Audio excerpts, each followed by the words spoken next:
one nation, under God, indivisible, with liberty and justice for all. Present. Here.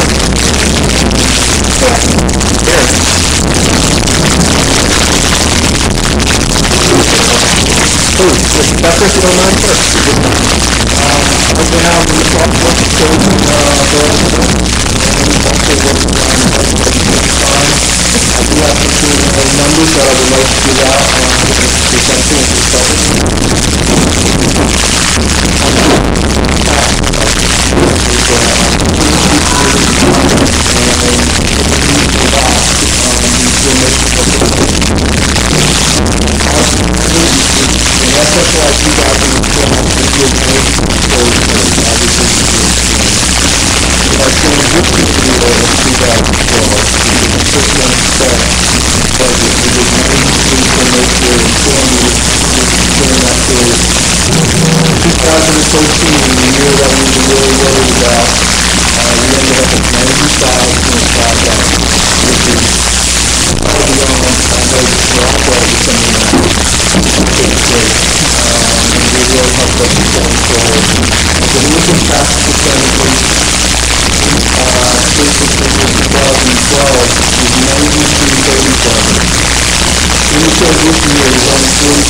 But in that short period, we did not have access. In 2013, it was 95 workers. To give you some idea, we closed out in the transition year, we closed out for 490 the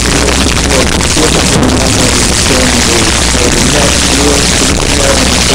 year, that year.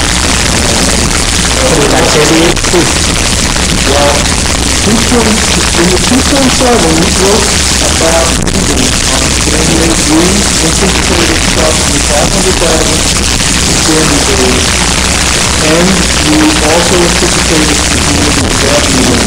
Between the two, what we actually anticipated we broke about even because our team still owes us a lot of my goal, I don't know that, keeping what I would like to see happen, we brought the budget, so that becomes very sure. We'll see how that turns out.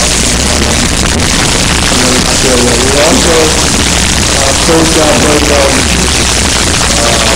the charging of two taxes to most people, no mortgage companies pay the tax. They do not pay, the mortgage companies do not pay the fee. The steel, which is projecting we're going to have about a $725,000 surplus compared to $360,000. We anticipated growth, a very high number for so let's go with it. Illinois is only 2014, a little bit easier budget note. Obviously, they recommend questions to the council. In my opinion, 2015 is the year that we don't have to worry about for our budget delivery. It'll be a couple of years. So my suggestion is we consider the 2015 budget from law enforcement, public view, the other things that I think we should consider in setting up the result for this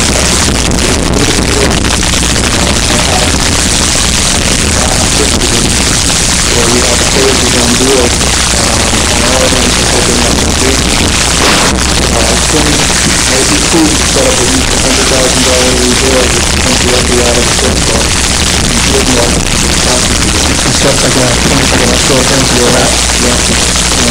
Mr. Chapter recording the issue to the state on that particular issue. You would just have to do this at that.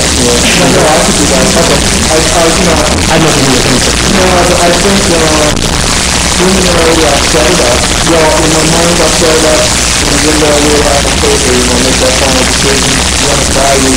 At at that point, I might have the actual parking the closet space in the numbers. Worst case scenario, you're going to use it for exactly. I used to transfer by resolution at some point in time, if we don't, if we get through those fields and And you said, I don't remember that. the other issue that I'll just touch on is always going to know, I don't have the sheet in front of me, I've thought it in the packet that we did. The CDL loan, I don't know if anybody looked at that spreadsheet that I got from FEMA. That CDL loan comes due in 5 years. When I had talked to FEMA about how that came back in New York, and that's that payment would be due all the time. And effectively means the state will allow us to refinance the principal if we have to pay it back. So that's what it is. And it depends on how well we do along the way. And 2015 is a pretty good year. If that continues,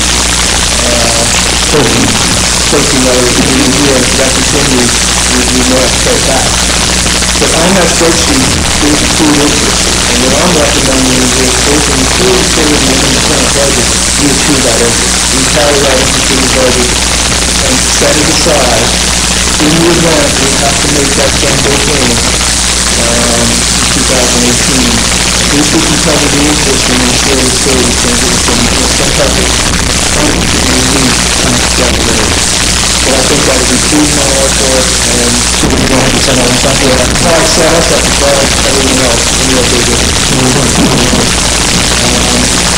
the only other thing that I need to report on is that we sold bond anticipation notes special emergency notes that's going to close tomorrow. Financing, among other things, I think the community center, purchasing ambulances is in there, and some small special emergencies that have nothing to do with it. We only had, unfortunately, one day on this with this Oppenheimer. The total of the note was $1,065,020. We have one bidder that bid 1.375%, with a small premium of $570, which brought down the net to 1.3315. And just so there's a difference between being able to go into the phone side and the standing notes and how well we do there versus having to go out there. But that's a statutory report that I have to make this process. And that's basically my description. Please go ahead to public safety. Public safety.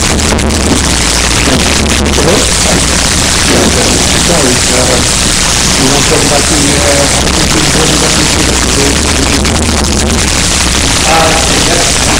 I think I will do it.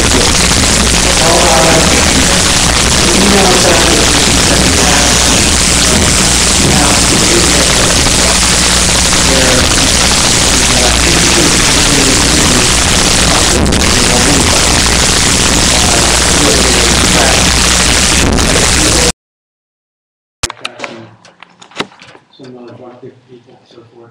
I think we need to do something about it. I don't know what our legal duty is, but I think something needs to be done. A good example would be the houses on the corner of Jackson and John K. there. The one door, the front door of the main house, there's no door on it, but there's no floor in the house. Chief, are they on the list that we checked out? The request records on the list for I think that one is. Okay. I mean, maybe they all are. I don't know. Yeah. But like I said, there's just no floor, there's no door, there's no floor either. I asked the chief today to identify those 6 or 10 properties, whatever they are, so that way we can work with Mercado to figure out what's the proper channel, how to I do think it. that you were allowed, we can board them. I'm sure they're on a list of ours already, I but think we could board them up. the ones that, you know, he sees. Am I right, Mr. Cool? We can just board them up. And not for nothing, besides the 2-legged variety, there are 4-legged visitors. No question. The feral cats are finding havens in there, Yeah. and that's part of the issue. Yeah. They all have to, I think we need to be very aggressive. Who's going to take the lead? Somebody take the lead with the chief? Well, Ms. Kane asked me to get this together and forward it. I forwarded some of them properties to code enforcement already. Right? If you want, I can, me and Kevin's And also, then just yeah, take care of it. see substandard housing, see what we can do. If it's legal for us to have our DPW board up the doors, or Yeah, whatever it is. And then we leave them. You know, Yep. maybe it's just a good fee to do that. I think it should, if the bill is saying we could do it, just do it, and we're done. And even if we make Couple sure days. they're marked for the fire department, let them know there's no more, Right. let them know, Right. stuff like that. I mean, And we're then watching it's for that anyway, fixed but, on, a week, whatever. Right. Rather than wait a month And or something somehow, letter. not let the owner in until he clears with us that he's got a plan to do the work, so that it doesn't. Well, what you would do is you board it up, send a certified letter to the registered owner, and then obviously put signage on And then they can't it. do Someone's gonna anything, throw something in the back, and you're not gonna police it 24 hours a day. then they can't do anything until they do something. With the tax, get a building permit, get a plan. Whatever the time and materials are you need for. Right. Okay. Are these rentals or they're owned and someone who used to live in them? And are they I would say, their houses Majority of or their houses. is it private property? The ones I can think of altogether, most of them are rentals. Okay. okay. Thank you, Chief. Mr. Hill? Yeah, Mayor, I'm going to give you a brief update on some of the recovery-related items. The Irene House Lifting Program, we are meeting with Arcadis and the new FEMA rep next week to prepare the concise timeframes and schedule for the implementation for those homes that were identified from the Irene project. FEMA has visited apparently, and they've seen some of the homes that were on the list that may be coming off because they've already been lifted, so that's another process that we're going to be identifying directly with them. Again, that's for the Irene project. For the private property demo, we are working with our state liaisons. FEMA has weighed in with the intent, although a lot of us were under the impression that we were going to be able to go around knocking down homes, that were identified. There's very strict criteria that FEMA has, and I think I repeated that numerous times in this room, that even though a list is compiled, FEMA is going to have the final say as what they deem as appropriate according to their regulations. So we're working with FEMA directly. Mr. Vitale, our construction official, is involved with that process as well, and we're hoping to have as many of those homes fully vetted by FEMA. There again, we can identify them, we can put them on a list, we can all make certain assumptions, but FEMA is going to have the final say as to what homes are going to be eligible under that particular program. Another avenue would be if there is additional funding that comes out through any resources that may be coming down the pipe, that we apply for those type of monies as well. And I'll use Community Development Block Grant as an example, not knowing that money's coming through that system, but we're going to seek additional funding sources if that list that FEMA deems appropriate is not fully up to our expectations. And Tim also could turn the substandard housing, our own committee in some cases. Yes, as long as Make we sure the have, list don't duplicate it. right, as long as we have the funds, because we also know that a lot of the homes that we did identify, and we know up front, were on the list prior to the Irene Sandy Correct, so storm. cannot be in that program. So we're trying every which way we can to have as many homes addressed. Initially, we were told that one of the standards was if it was 51% or more damaged, then it automatically hit the criteria. Well, they backed way off that, and Because you had 300. well, all throughout the state, I have a feeling there was a lot more going on in there. There's also instances of communities that went ahead and demolished those homes without the approvals, and they are not getting reimbursed for those homes. So we're not going to put ourselves in that position, and we've been following through with that. So hopefully we'll have a resolve. We did have the bid opening for the private property demo that was held yesterday. 2 of the 3, and I haven't even gotten this information to Mr. Patulli yet, but 2 of the 3 unsuccessful bidders have already filed a protest with regards to that bid. The numbers were all over the board. So that's a process that'll play itself out as well.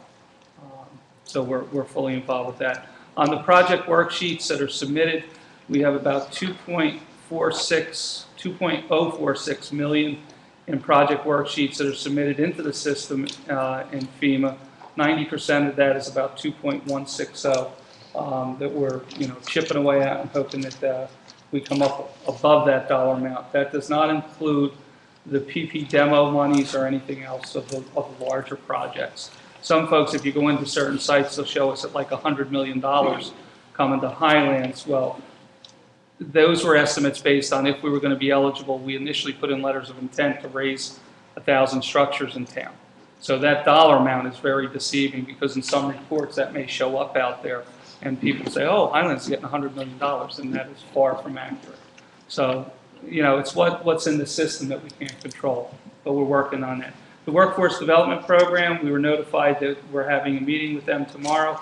We're going to do what they call a preliminary wrap-up meeting because that program is due to end January 29th of this year.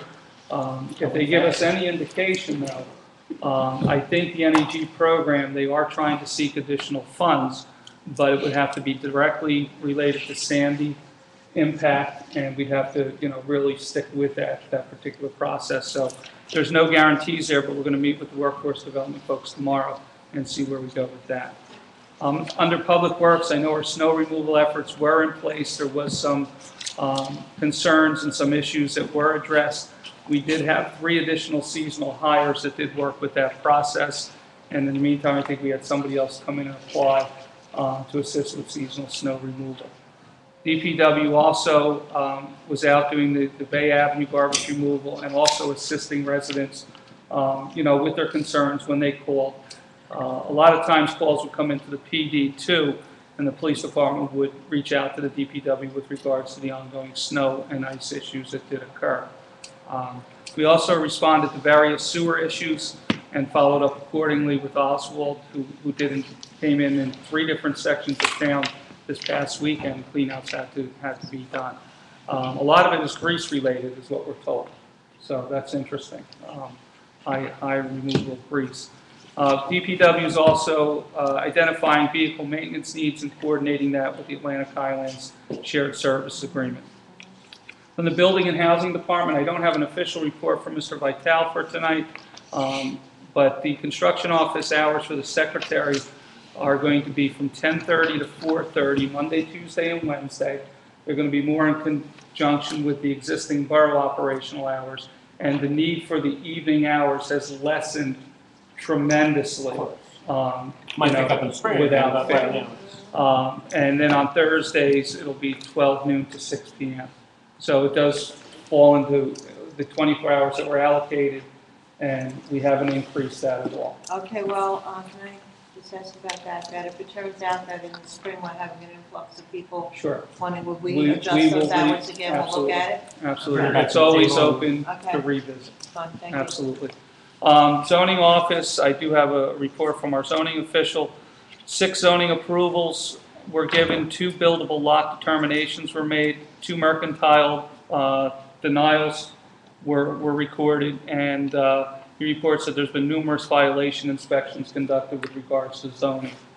Floodplain, he had 5 floodplain approvals, 1 successful substantial damage appeal was completed, 4 substantial damage confirmations were made, letters of compliance were sent out, and 1 elevation requirement letter was given out to an individual requested. Again, numerous inspections for compliance. We also have confirmed that we are having a CRS meeting, Community Rating System meeting. It's going to be a very small meeting scheduled at the end of this month to get an update on where we are with that. Code enforcement, for the period of 12/1 to 12/31, there were 24 inspections, 12 failed inspections, 12 passed COs, meaning they passed for their COs. 3 summonses were issued at different locations. I'm not going to go into details, but it did have to do with vehicle, boat, garbage, weeds, and debris. And of course, we did report on the Washington Avenue, and someone will report on that, I'm sure, later. And Elaine Broyles is the additional property maintenance officer.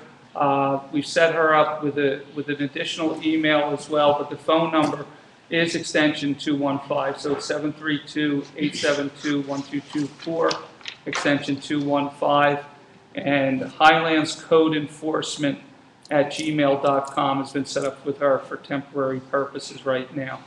Her hours, even though Dave Mercado was on as well, her hours have been Tuesdays and Wednesdays from 4 to 8, and she is in on Saturdays from 8 to 3, and definitely in the office Saturday from 3 to 4. So she's out doing inspections from 8 to 3. She's also been given the proper credentials and the summons books as requested and needed for that position. So that's all been set up recently. Recreation department, they have a lot of programs even in the winter time. They're doing open gyms for soccer and basketball using Henry Hudson Regional. The Kids on the Move program is held here at Highlands Elementary. Teen nights are being held at Highlands Elementary School with the cooperation of the school and the Municipal Alliance. And we've been asked to report that Sandy Hook Little League has started registration for the spring. The only thing is a lot of them are going to online registrations only. We do know that that's difficult for some folks, but a lot of the youth sports organizations, good or bad or however we feel about that, are really pushing for online only. So if we know anyone that's having issues getting registered with Little League, we ask that you contact Jen down at the rec department. She'll try to help get folks involved that want to participate. Under administration, basically, and I know we've talked about some goals and objectives that were laid out. There are 21 internal projects that I'm working on as identified by the mayor and council. Some of those we touched on before, and going forward, I'll be giving you a status update on all 21 and whatever else comes along on top of that on a regular basis. We did do the RFPs, as I mentioned, for the SRPR plan support and the grant writer, and we are going to be reviewing that, and the public will know that as well. We did get proposals in. We are going to be reviewing and doing interviews with the folks that submitted, and then we're going to make recommendations at the February 5th meeting. So that process went pretty well. I mentioned we had the bid opening for the PPA demo. I did meet again with the architects and the FEMA rep. Design plans are underway for the community center. Further discussions needed on phase 2 because of the potential stability of the building. So we're going to get that clarified, but we're pushing right now, moving with the phase 1 design, but they're looking at the phase 2 and they want definite clarification, certification on the support that that building would require. That construction of 30 years ago is a little bit different what you would do today to go with the second floor, so we have to be cognizant of that. Mr. Francie and I and a team, and I'm sure he'll report on it too, we went to the local finance board today in Trenton for the dissolution of the Atlantic Highlands Regional Sewage Authority. The local finance board did weigh in favorably on that dissolution. So we'll be moving forward with that. I do continue to get inquiries, and I'd like to say this publicly. If anyone has a street light out in their neighborhood or anywhere, and you see a street light out, we're more than happy to try to assist. Jersey Central Power and Light rolled out a program a couple of years ago that you can contact them directly, particularly online if you're very adept at going online. And you can actually do it. It's very simple. You just do if you know the pole number, you put that in. If you know the intersection, and I don't want to take credit for this, but someone in the audience reported a couple lights to me, and we did that, and they were fixed within, I want to say, 3 days. Now, I think that was quick. They must have been real bored or the snow didn't come. So I encourage anyone, though, if you do have that issue, it is a tool that's out there, and they do send you a certification that the work order is there. You get a work order number, and everybody can do that. It's not just government officials that need to report that. So hopefully that will keep going forward. Sanitary sewer items, I did mention, unfortunately, we did have some issues. They were resolved. We are keeping eyes on, and it was 3 different locations throughout town, too, so it wasn't isolated. Also, I have additional meetings with regards to the community development block grant funds that were earmarked for the North Street pump. We're going to review the guidelines to see if we can utilize those monies for a different phase of that project. We're waiting on confirmation, and we are in discussion with community development block grant for that. Also, the Monmouth County open space funding that we received confirmation of, called the county. They were remiss in sending us the agreement. They're backlogged with a lot, but we do have that agreement in place for the beach access that we're going to be completing for this upcoming spring. And also the Snowflake Foundation, we've set project timelines for implementation of the outside projects at the center. And I want to say this, even if the community center is not up and running functionally at the time frame that we'd like, I think the governing body's goal is to get those other support facilities up and running for the public as well. So we have an aggressive timeline, and the Snowflake Foundation in particular that funded us for that would like to see those projects moving forward. So That's the extent of the report for tonight. Thank you, Mr. Hill. Mr. Hill, Yes. what is the status of the various building projects that we're going through at this point? I know we committed to an architect on the rec center, and we started looking into town hall. Could you keep us up to date on that, please? Yeah, I talked to Joe Tomeno tonight. We're meeting again next week. His initial focus after the meeting with the FEMA rep, he had to pick one project initially to really grab a hold of. So the direction was the center, but he's following up with the Borough Hall in terms of a floor plan. There are some concerns with the Borough Hall on how the mitigation of the old firehouse phase could be done. So there's some challenges there that we're going to have to work through, but I will, and Joe will be providing a regular update. We're just in the very initial phase, but I talked to him at length today, and he's going to be site visiting again.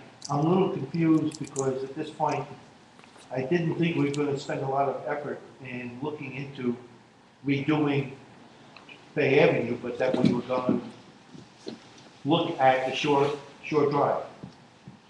I was given direction at the last council meeting to look at Bay Avenue again. We did We that. did. Mhm. We have to have a basis of cost. Of what it was, to mitigate As opposed to the building. former, wall of cost, as opposed to building. We agree, we'll agree with it. But we need to ensure that if we do mitigate, it has to fit first aid and the other Right. needs. And It's going work. to be a bigger facility. It has to be a bigger facility. So there has to be a report. So we need to know what that will cost. And I guess if I guess we can't have these projects serially in any way, shape, or form. They really both have to be approached with the same degree of urgency. I don't think one takes precedence over the other, really. Well, And if he doesn't have the resources, then we need to get more resources involved in the project that's going to fall behind. I think we did the direction I have the rec center on by first. Right. That's not. But that doesn't Oh, I preclude, understand. No, so that's kind of getting buttoned up. but that doesn't preclude looking at. Silo, yeah, I understand. But we did give a sense of. Yeah, we the did. other project. There's just no question about that. And it But sounds like that's pretty much wrapped up to be in that target. Yeah. I believe if some of the mitigation efforts of the center with the crawl space are out the door very soon, because that's one of the major holdups, he's anticipating that we can have documents ready by March 1st for that and be ready just about to go out to bid. So it still won't hit that target, but he's been aggressively, I gave him the direction to really move with that, knowing that, Which I think we gave you. and I understand the Borough Hall is important too. And if he doesn't have the resources, I'll ask him point blank. If he can't handle that too, then we'll find somebody else. Okay. Thank you. HPP, I'm sorry, library committee? Yes, I have something to report. Of course, Borough Library will, be opening when we have the community center. But the Little Free Library was featured in all around the world last week on the Little Free Library blog, telling the story of how it came to be because of after Sandy and we needed something. So we got all sorts of accolades, and reporters have called us to talk about it. And we're also being featured in the book, The History of the Little Free Library, and there's 25 stories in there, and we're one of the stories. Again, focusing on what happened after the storm and needing this, which is great. We have also applied for an additional grant to put another Little Free Library at the other end of town. I'm quite sure that we're going to get that, and that could be up and running very soon. It's a very small thing, but it means a lot to a lot of people, and it gets a lot of activity. I'm very pleased with that. Thank you. Great. Thank you, Ms. Davis. Carla, HPP? I didn't submit an official report, but I'll give a brief update. For marketing and events, we received a New Jersey Travel and Tourism Grant for $18,750. We have the annual Beef and Brew coming up on January 26th at the Clara. What's the time, Carla? 35, right? Sunday? Yes. And the calendars are online, but they'll be I'm just available. making sure. print shortly. We have the sponsor packages that are out. We have sponsors coming in. We'll probably have about $15,000 in return sponsors that have made commitments. For the Economic Development Committee, we're going to have the Monmouth County Economic Development Rep come into our board meeting to give a presentation on January 29th for the facade program that they offer. So they're going to have a rep come in and do a presentation. And then for Hope for Highlands, we recently received in the mail about $6,100 in donations. We figured like year end people wanted to write checks. And, we So you saw the list, right? yeah, so in total we have, we closed the program 1 year, October 29th, to receive applications, but we're still funding the people that we have in the That you waiting didn't list. get to. So in total, we received 212 applications. 18 were completely denied for one reason or another, documentation. Whatever, right? And we only have 6, and we just obviously did the last 6 more since we received the money. And there's only a total of 6 left that have Out of to the be funded. 194. Yeah, so we're hoping to wrap that up, and you know, the auditors will be coming in February. Good. As I know we're far going to talk about the budget later, so yeah, we'll do that when that time comes. Yeah. and I did prepare an official. I'll try to submit something. So that's thank you. Thank you, Carla. Shared service, I don't have anything on that. Highland Affordable Housing Authority, AKA anybody got anything? We're good on that? Please.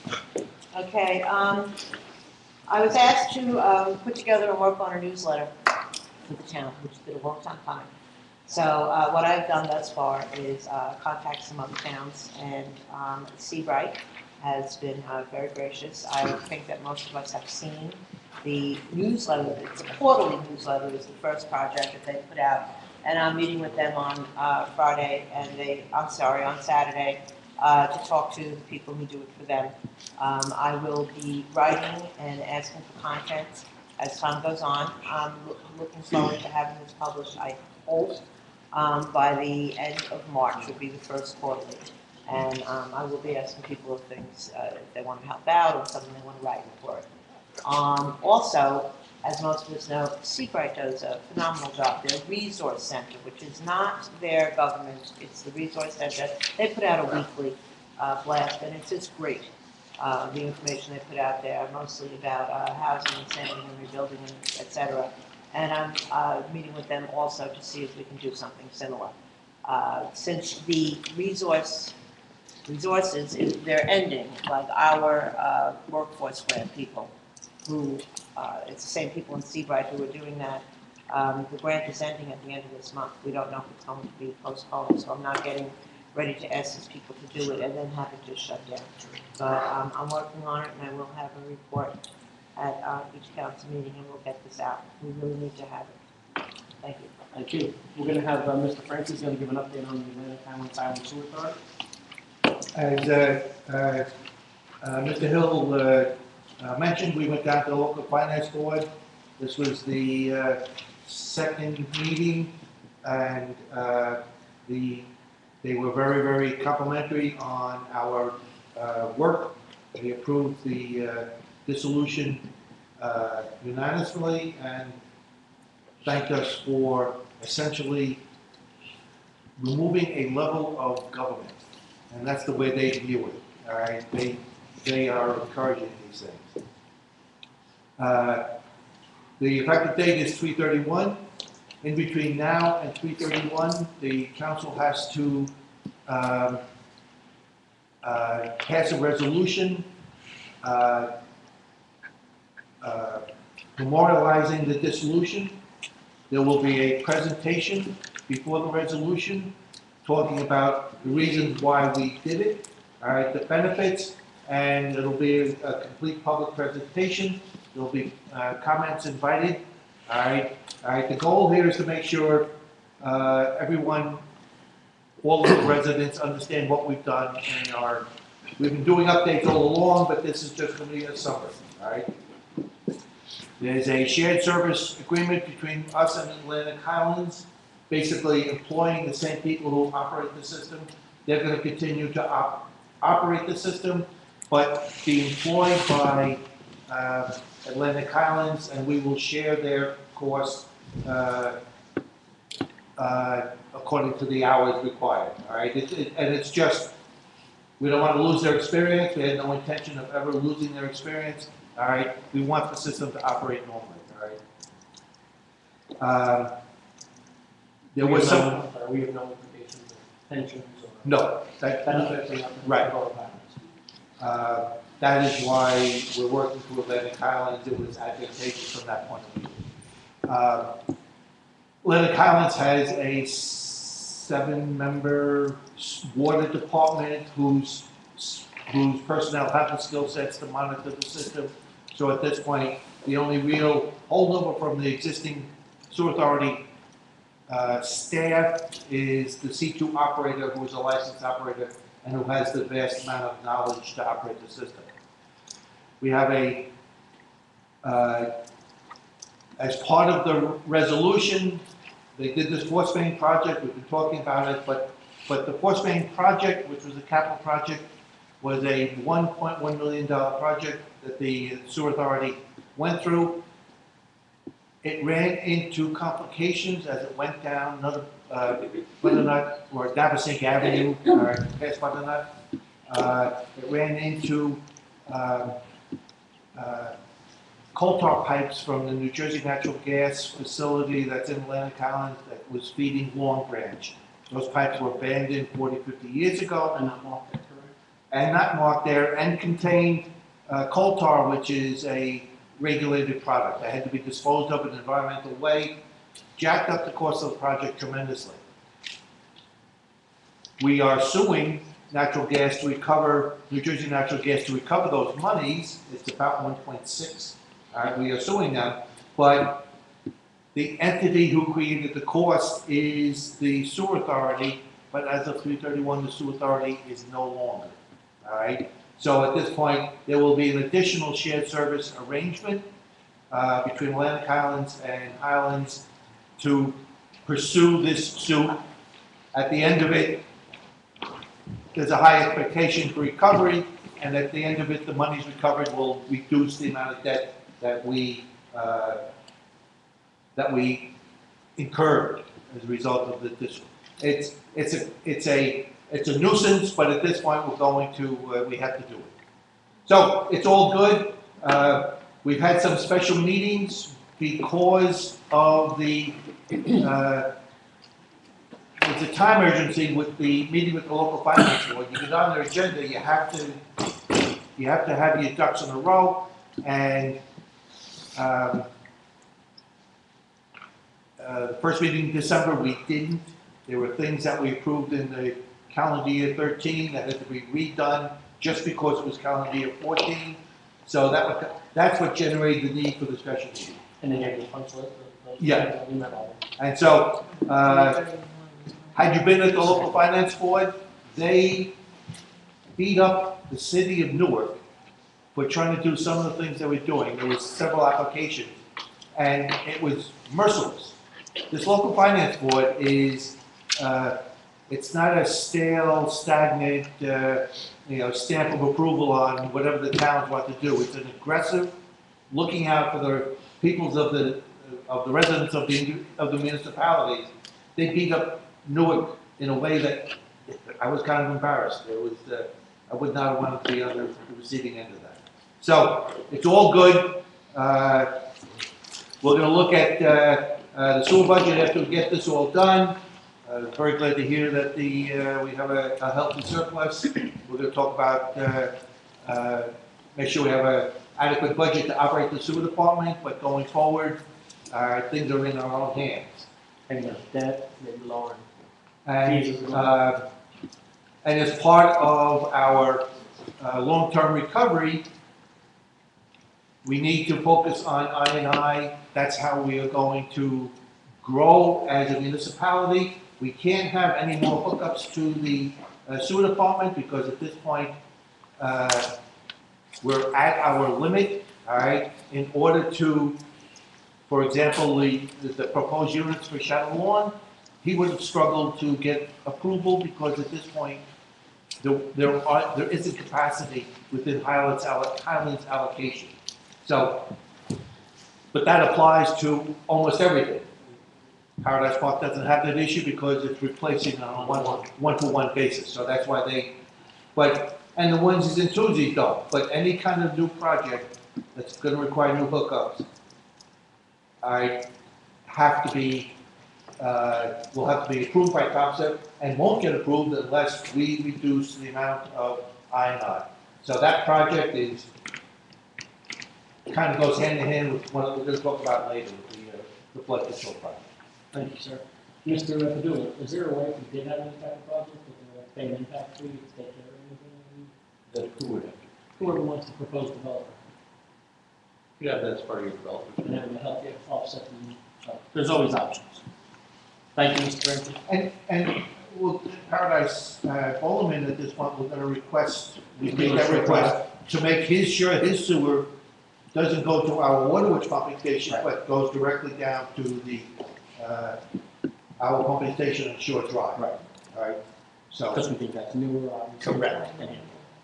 Okay, we're up to the consent agenda. I'm gonna ask that we take R 1440 as a standalone. Does anybody have anything else? Okay, I'll offer it without 1440. Okay. I'll second. That's by Ms. Healy, Ms. Ryan? Yes. Mr. Redmond? Yes. Mr. Franklin? Yes. Mr. Lucio? Mayor Melvin? Yes. Mr. Padula, can you briefly explain to the audience what 1440 is and how we got there? Sure, just I want to touch on 1444, if there's any question, increasing the hourly wage. That was just because of the minimum wage increase. Yeah, that was That's the all I law. get, just so the public knew what that Kind was. of figured that, but thank you, sir. 14-40 was related to Captain's Cove. We resolved several issues with them last week in regard to the code violations. You can make it public, right, at this point? Oh, was it? It's public. It was on the record. Yeah, we were in municipal court last Tuesday. They had, I don't remember the exact number, 7 or 8 summonses. They actually had about 16 summonses because they were issued against the corporation and Mr. Rosiak individually. The ones against him individually were dismissed because all the property is in the company's name. He pled guilty to almost every one of them, 6 out of 8 or 7 out of 8, and he is paying a fine of approximately $12,000 to the borough, which is being paid out of the $25,000 bond that he posted with the borough. It's a cash bond that he posted a 1.5 years ago. That work is now complete, and he's providing us with an engineer certification that the work is satisfactory and built to the plans which we had looked at a 1.5 years, 2 years ago. So upon receipt of that, we will release the $12,000 to the borough and the remainder back to him, and that will satisfy that portion of those summonses against him. So in conjunction with that, we also reached an agreement where the borough can access his property and reinstall its drain into the marina, which we had previously. He is also securing the building, which is at the end of Washington Avenue's property on the bay. That will be secured with a chain link fence, and the steps will be removed. And he is also building a stockade permanent fence after submitting the appropriate permits around the parking lot area. And when does this all have to be satisfied by? Much of it has to be done within 30 to 60 days. The building of the permanent stockade fence is a little bit longer because of weather conditions. And Dale, I assume as soon as the weather breaks, you can finish the road then? Well, the road is actually completed. That contract's been completed. Drainage and everything. Yeah, it's just a matter of the drainage, the drain's being put in. That road has to be completed where the drains. Right, well, that's gonna be part of what Brennan does or whatever, but I mean, the contract for the initial road repair is completed and But it's closed short. out. Obviously, we gotta finish it. Right, you would still need to repave that intersection, Correct. once the drain is replaced. Okay. The other part of the agreement is that Fred has a merchant file to operate for 13 and 14. Okay. All right, so. To be revisited in 15 like everybody else. Correct. And we, at this point, as a council, we should direct Dale to move post-haste on the installing the drain, getting rid of the riprap. The agreement was that we would use Brannan and use Brannan's sketch, Dale. Yes, that was a resolution that was approved a while back by council. There is a purchase order in place, so he's ready to go upon authorization. It's And a I- precast. I'm sorry? Precast. And the precast drain is a requirement Yes. from Fred's point of view. Steve, I assume if we have a purchase order, we have the money ready? We have the funds in place. Okay, so let's move on. I make that resolution if that's what we need. Do we need a resolution? Well, that's already done. That's fine. Just need Okay. 1440. Okay. So I will offer 1440. Offered by Mayor Nolan, second by Ms. Kane, Ms. Ryan, Yes. Mr. Redmond, Yes. Mr. Clancy. Yes. Ms. Kane, yes, Mayor Nolan. Yes. So Dale, obviously as soon as we can, let's get that done. Yeah, I'll work with Mr. Hill on that. Mr. Hill? Yeah, to get the Brennans out there Thank you. and get them moving. Resolution 1438. Resolution 24 dispatchers. Okay. Chief, you approve of these four? Is there 4 names on this? You approve of them? Okay. I'll offer it. Offered by Mayor Nolan, I'll second it. second by Ms. Kane, Ms. Ryan, Yes. Mr. Redmond, Yes. Mr. Clancy. Yep. Ms. Kane, yes, Mayor Nolan. Yes.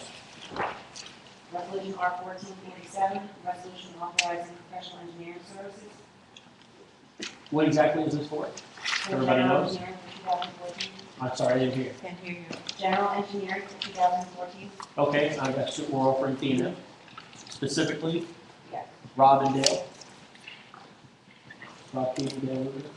What was the fee last year? Bruce, you know the fee last year? Was that Dale last year?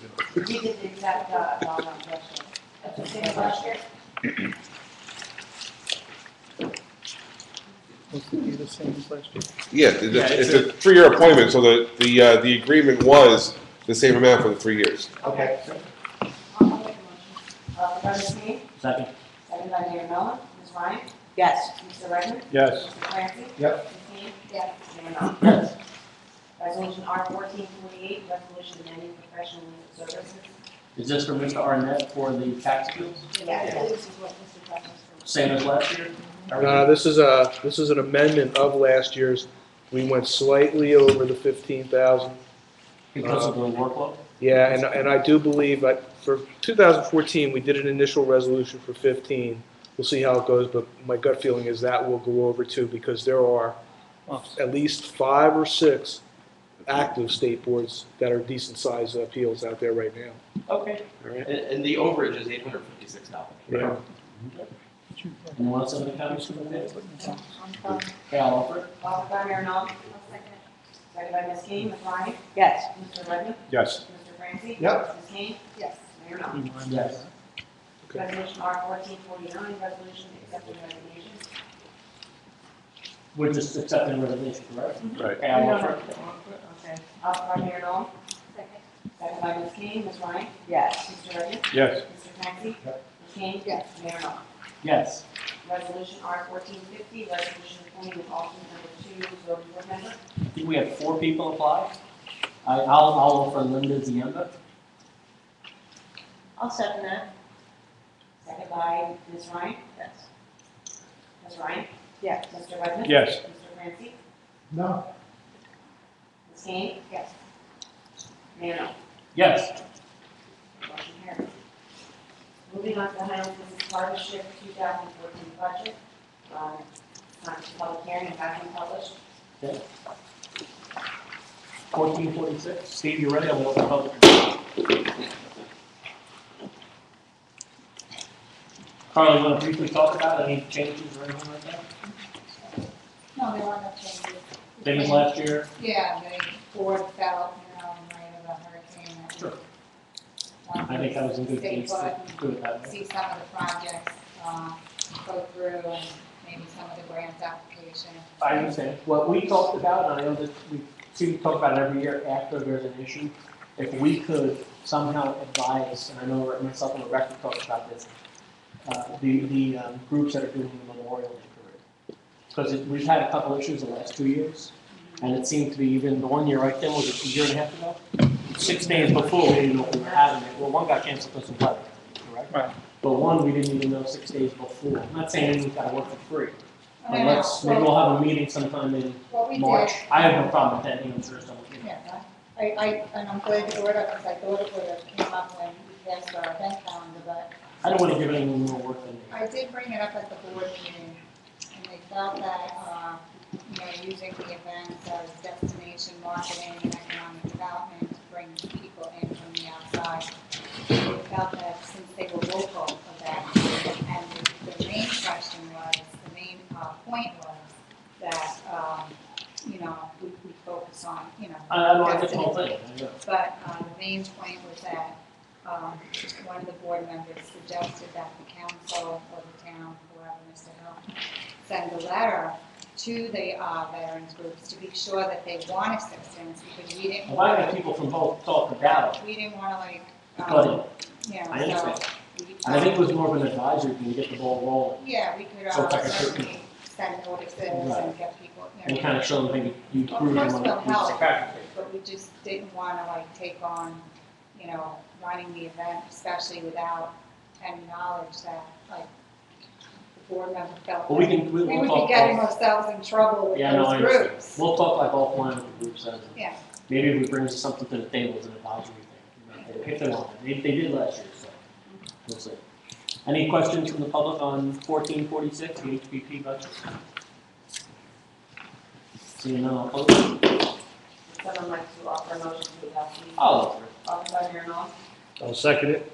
second by Mr. Redmond, Ms. Ryan? Yes. Mr. Redmond? Yes. Mr. Franklin? Ms. King? Yes. Mayor Knopf? yes. Moving on to ordinances, on for introduction, setting of a public hearing date for February 19th. I know the agenda says February 5th, but I do have to know what's planning for. It's okay, so it's the 19th. For February 19th. We'll clarify that for the record. Ordinance 0-14-3, an ordinance amending section 21-98 of the Borough Code, repealing 21-98F, 1B, to eliminate the requirement for non-conforming lots that the lot area is not less than 70% of the required lot size and be better. And Neil, you brought this recommendation to the table, correct? As I'm sorry. You brought this recommendation to the table? I did, Mayor. Just basically, I'm just trying to make it easier for everybody. A lot of the R2 zones downtown require a 50-foot frontage, where many of the lots are only 25-foot wide. And there are provisions in the ordinance to allow the side yard setbacks to be reduced up to half. But one of the stipulations was the lot had to be 70% of the required area. So if you're in a zone where you had a 5,000 square foot requirement, if your lot's only 25 foot wide by 100 deep, you're already out. You've already not qualified, and that knocks you out of the box for everything. So basically, what that gives you is in those zones, it's a 6 and an 8 foot side yard setback, so it gives you an 11 foot wide house. It's not feasible. So instead of having to send everybody to the board for that, I'm trying to get that removed, and council's in favor of it, of reducing or removing the 70% requirement. So this way I can reduce the side yard setbacks, you can still get a decent sized house on a smaller lot, and we could get people back home and get things back to normal as much as we can.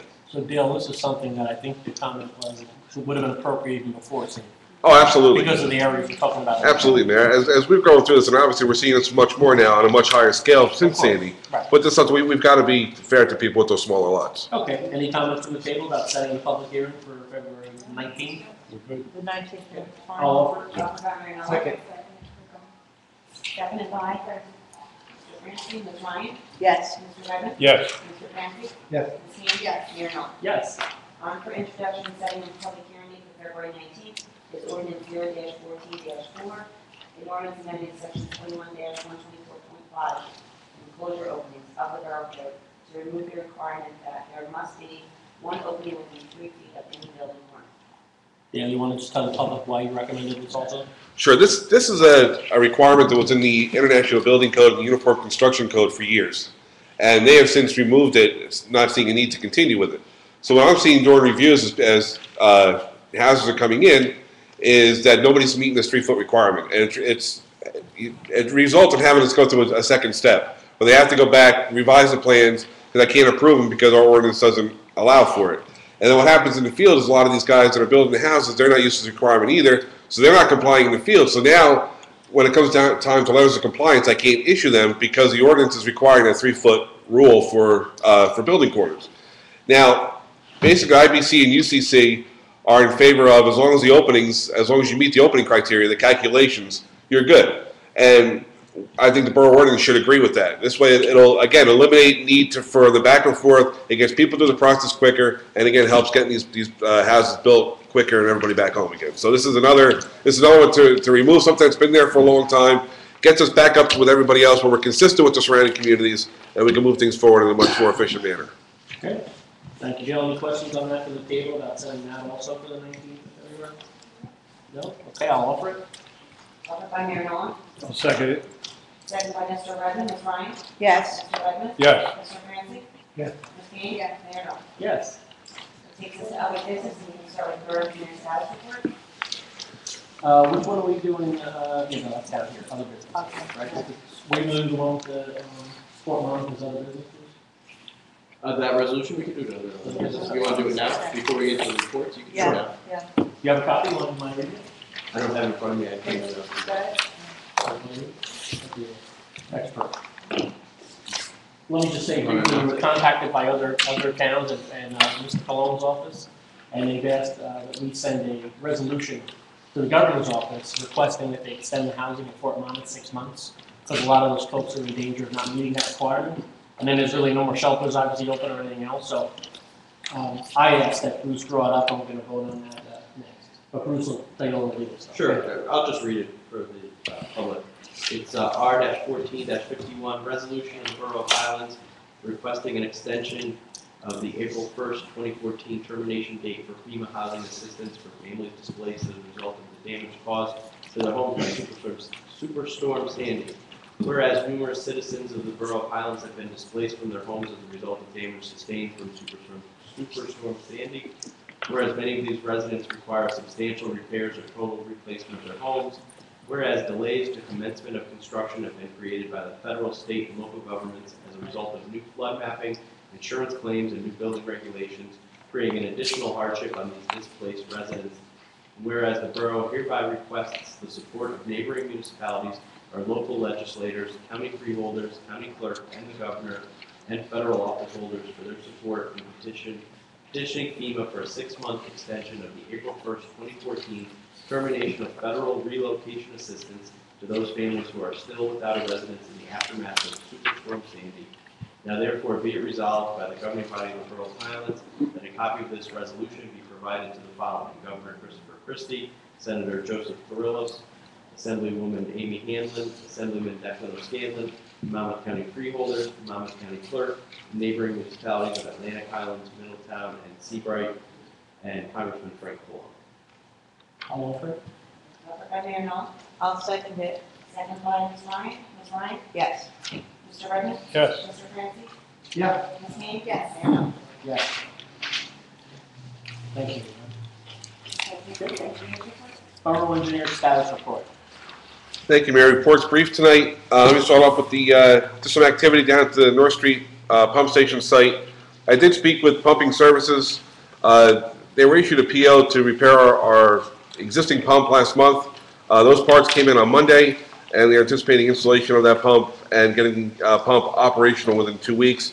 That will eliminate the need for the trailer that's currently there. Bayside Drive, I met with the contractor on site to install the additional 100-foot of retaining wall. He's looking to expedite that. He's working out a couple costs because of the close proximity to the creek in this next section. But we'll get that resolved. There's plenty of room in the contract for it, and hopefully I'll be able to get that resolved in the next couple weeks, weather permitting. And then the replacement of the Bay Street retaining wall up in front of house number 8. Soil borings have been completed. As soon as we get the boring logs, we'll be able to finalize design. I'll be able to come to council with a recommendation to advertise, and we'll be able to get that project underway with the springtime construction. And then last is the Waterwitch Avenue, Linden Avenue drainage project. The study and design are underway. The project survey is near completion. And then I will need some assistance from the Borough DPW and Police Department. I need to access the sewer manholes up on Linden and Waterwitch to make sure we don't interfere with sewer lines. And several of those manholes are paved over. So I'm going to need some assistance from those two agencies to be able to complete the investigation work. And besides that, that's pretty much it. Okay, sure, Mr. Francis. Dale? Yep. You, I don't know whether Tim forwarded you, I assume he did, the request from Exxon. We have to deal with the water that's coming up out or inside the curb between, on the street side. That has to be, first it has to be eliminated, and I'm not sure what's involved in that, but certainly identifying where it's coming from. Right. My guess at this point, it was coming up from just some of the pressure that's in the creek, coming up through the one expansion joint. That area is going to be resolved where it was coming up before with the extra footage of wall. Because what happens is the gutter that's there, the concrete gutter that's there, gets poured monolithically with the wall, so it eliminates that joint. Okay, I just want to make sure that it's clear that it's a goal to solve that issue. Understood. We had discussed under drain early on. I can certainly get a quick quote from Esposito to run that down to the catch basin, and get that in. I don't know if all that's required as much as make sure that when we excavate for the curb work, we identify what is the source of the water. Right, I hear you. I don't believe it's New Jersey American at this point. It seems like it has no chlorine in it. Right, it seems like it's the water just from the adjacent ditch. Right. And the water table is being high, especially recently with all the rain and the snow we've been having over the last several months. So I'm hoping that the new wall will take care of that, and once you get by where the wall's going, that stream pushes away from the road a little further, because right where it's coming out, that stream is real close to the back of where those forms are going to be. So hopefully that pushes back and takes care of it. And we need to be clear at this point, the goal at the end of this is at this point, Exxon be happy with what we've done so that they pay us the Understood. 167. Yep, understood. Okay? You got it. Very good. Thank you, Dale. Any other questions from the table? No? Okay. Thank you, Dale. Number 2, request for refund of sewer interest payment, Bayview Condo Association. I think we all got, I know we all got a copy in our packet. Thoughts and comments from the table? If any? Is it, No. What's the question? I feel bad, for the situation, but I don't see what we could possibly do. Because of opening a Pandora's box. Well, if we do for one, we're going to hear from every single condo association in town. Well, in fairness, at some point, you're then also going to have to look at the private property. Right, Who isn't in the house exactly, it for a can't be, year.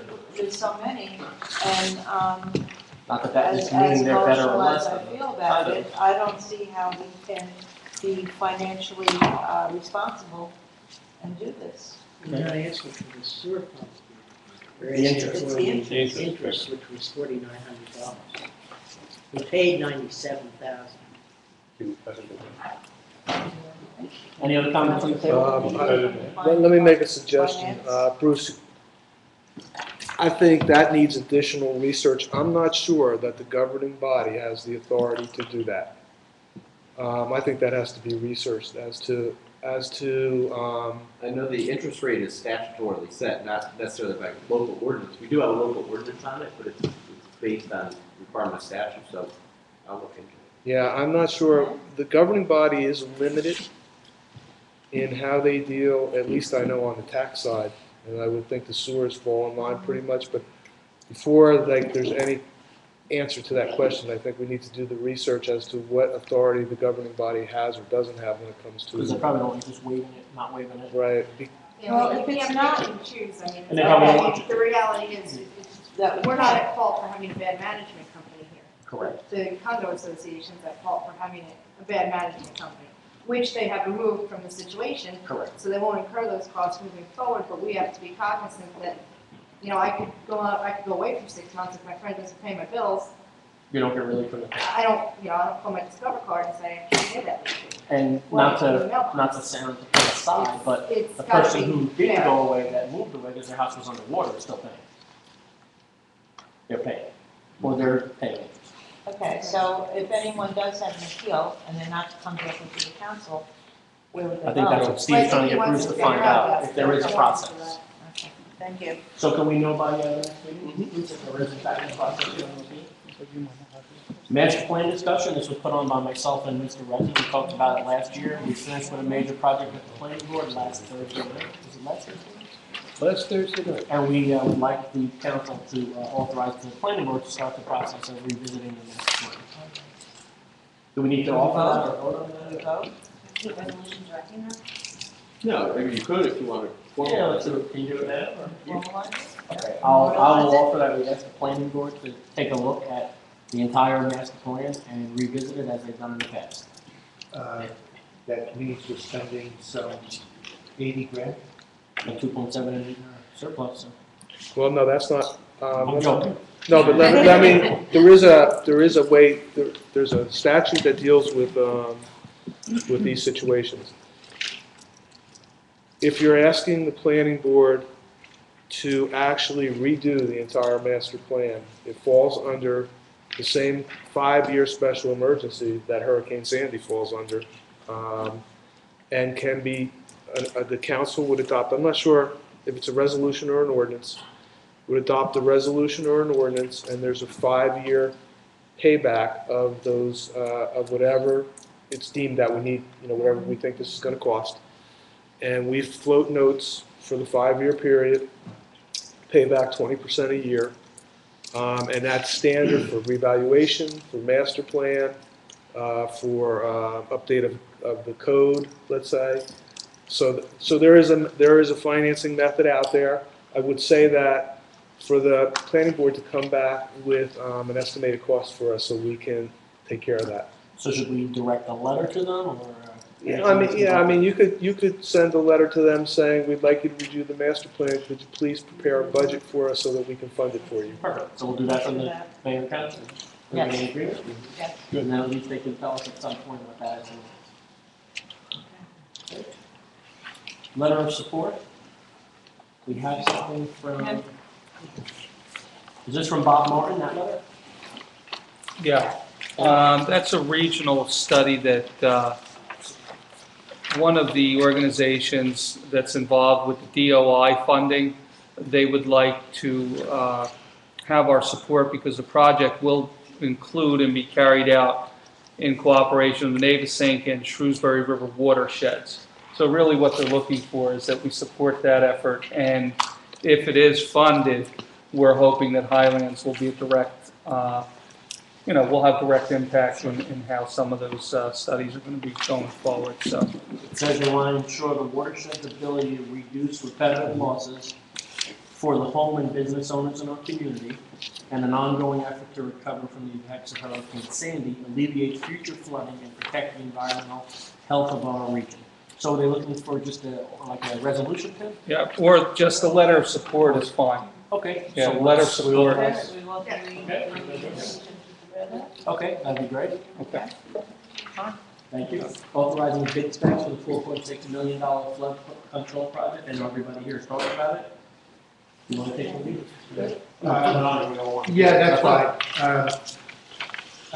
The council will be in the process of deciding to move ahead with the flood control project while we still explore the funding opportunities for grants. But at this point, we've got to move ahead. We can't delay any further. This resolution or request for authorization is to draw up the bid specs for the currently designed project, fully permitted, shovel ready, but we still have to create the bid specifications. All right. Do we need that in the form of a resolution, Bruce, or? I'm I'm sorry. going to direct your engineer to draft the bid specs. Yes. Yeah. Concurrent with this, though, it's been 4 years since those plans were drawn up, and we've gone through Irene, we've gone through Sandy, and at this point, I think it would be prudent on us to review the design, all right, to make sure T&M is behind, not T&M, that's the wrong way to put it, to make sure that the plans that were drawn up will do everything that we kind of expect to do going forward. In light of the last two events. In light of the last two events.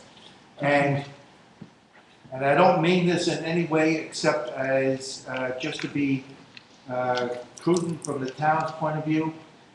I think this review of the plans should be a peer review, not necessarily by T&M. Right. And I don't know how to do that. And I don't want to say that in any way except at this point, another set of eyes, You want a second opinion? a second opinion No, no, to I don't think that's confirm. an insult. It's just No, a big just- project. It is a big project, just to confirm that and I'm particularly concerned that the elevations we've created, the plans to drain the water laterally into the pumping stations, that we're gonna get what we expect out of the project. Okay, now, Bruce, how would that work as far as you have to put out a bid for that? Well, I guess you want to hire a new engineer then. Well, what we're like, what Mr. Crazy wants to do is once we have the specs, if I'm wrong, Right. once you have the specs all set up and everything, have just a second review and then first we Was have Is it a re-review of the specs or a re-review of the project so you could prepare the specs? Contractor. To some degree, you're constricted by and step in here, Rob, at this point. I think we're constricted because at this point it's fully permitted, and I don't know to what degree we can deviate, all right? Right, I mean, T&M can tell us that now, whether, I mean, if you change the plans at all, I- how much we permit. You're allowed to do some change on the plan. Yeah, I think what Chris is referring to, the specs really don't play into this. It's because the specs are a component of the plans. They're really part and parcel with the plans. I believe Chris is really suggesting, if I look at the plans, considering the past couple of storms and the elevations and everything in the plans, they could be tweaked, but they can't be changed because they are permitted. If you have a change, then you have to go and apply for a new permit or an amended permit. And then we have to weigh in the fact, is that gonna be worth, if it Whatever, costs $50,000 to get it looked at, if we have to go through the whole permitting process again, which was very painful and very long, Correct.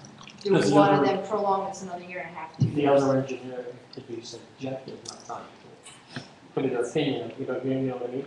So I I'm not mean, saying it's a bad idea. No, Spend I- $4.5 million. Just like we have, and the planning board, they have their, the applicant would have their specialists, their technical staff come in. Sure. We have, sometimes it's T&M, sometimes we hire others, all right, that would basically peer review his plans. I mean, they are just looking at it with another set of eyes. I think it's prudent to do the same thing. No, I get what you're saying, I just want to know the mechanism. Like, do I have to drop a bid for that legally? Well, I I don't think, care, I don't have a horse in the race, I just want to know what the process is. I personally think we should, it's a request for. You could do an RFP, Right, you know, depending on the amount. then we got set If up. it's gonna be, yeah, I mean, if it's less than 17.5, you probably could just pick somebody. I don't know. I don't know what that We would don't cost. I guess the number 50, maybe it's much less, you know. But at this point, you know, the pump stations are not, the design is not the issue. I mean, the pump stations are the pump stations. Right. All right, it is, are the side streets going to drain the way we want them to drain? Right, is it going to be the biggest impact we think it is? Correct. So you can't authorize a bid spec right now? I don't know that, No, that's what's on the agenda, that's all I'm saying. yeah, I think the reality is, If you want a peer review first. the thought was, Right. let's move forward. So if we're not gonna move forward on this tonight because we wanted to look over it again, then that's fine too. But I think we have to decide, do we wanna take that delay? Do we wanna take that additional expenditure? Or do we No, wanna no, move no. forward? I think they And can we don't move, know. I personally think they can move along on a parallel path.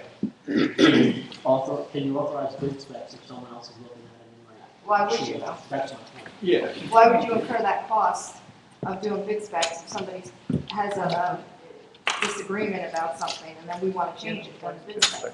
Yeah, I mean, what I hear from Rob is that the specs are already part of the plans. Well, the specs are going to be basically your technical specs, which are going to be basically tell you about the pump station, the type of pumps, the structural steel, the pavement, the piping. It's basically the detail behind what's shown on the plans. From what I understand, based on this discussion, the review is not necessarily the design, the equipment, the materials. No. The review is maybe verifying elevations and grading and along those lines. Correct. The specs are, that wouldn't impact the specs. So we can move ahead with, in your mind, we can move ahead with the bid specs while somebody else is looking at the, We move ahead with the bid specs and someone comes back and says it's Well, wrong. you're still gonna pay something, right? well, You'd have to tweak your specs. you'd have to We tweak can it. only tweak because we already got the bid. And you can do that. No, I'm just trying to play out all the scenarios. I mean, to some degree, on a large project, it happens fairly often. Yeah. You run into an unknown. You know, I need to jump in on this too. Go ahead. Okay. First off, on the authorization for the bid specs, if we go that route, we first need a proposal because we have to do a professional service contract and we need something to reference it into and the dollar amount. That's the easy part. We have 1.2 million authorized for this as our share, what we projected to be our share of this project. That's in place. There's no money in there. If you're going to move forward, I'll have to sell a note on that bond ordinance because as of right now, we haven't done anything with that since we adopted it. Secondly, and this is the big thing, and I have several things I need the council to give me some direction on. The authorization for the bidding for the EIT, we don't have an ordinance we don't have authorization in place we can go out and do the bid specs, but we have no authorization in place to actually go out to bid because we don't have the money. Okay, we haven't done that piece. And that's going to take several trips to the local finance board probably. This involves approval of the waiver of the down payment, which could be as high as $200,000, and also involves a trip for waiver for non-conforming debt service, which should be an automatic because EIT is pretty much an automatic at the local finance board. Which leads me to another question. What bond counsel is handling this, going to handle this project? It's a new one. That's what I'm asking because I'm hearing conflicting things It's on new this. business. We had said anyone, the old one was finishing up anything they were doing. I don't really care, I just want direction. Matt Jessup is one. Becky and I have talked about having Matt Jessup handle this. I don't know, I'm just Right. saying that's what we said. That's why I'm asking, I just want direction. With Matt Jessup. We'd have to do a resolution because they're not appointed. Correct, that's next. Well, we'll need to do, Well, you can tie into that as well. So, we'll need to do a professional service resolution anyway because of the ongoing items that they are working on. All right, so there's one other thing I want to bring up because I think it's important and maybe we should not address it tonight, but definitely start thinking about it. We have an ordinance in place that's going to be funded, that's a drainage improvement that's going to be funded by DBIZ, partially funded by DBIZ. We have the 1.2 million sitting out there. We have, and I don't even know where we are in the cycle of EIT. Okay, I'm not even sure where we are there. But what I don't want to see happen is anything going forward not being includable in EIT.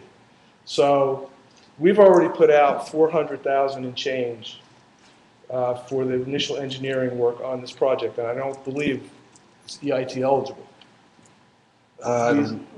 Wait, yeah.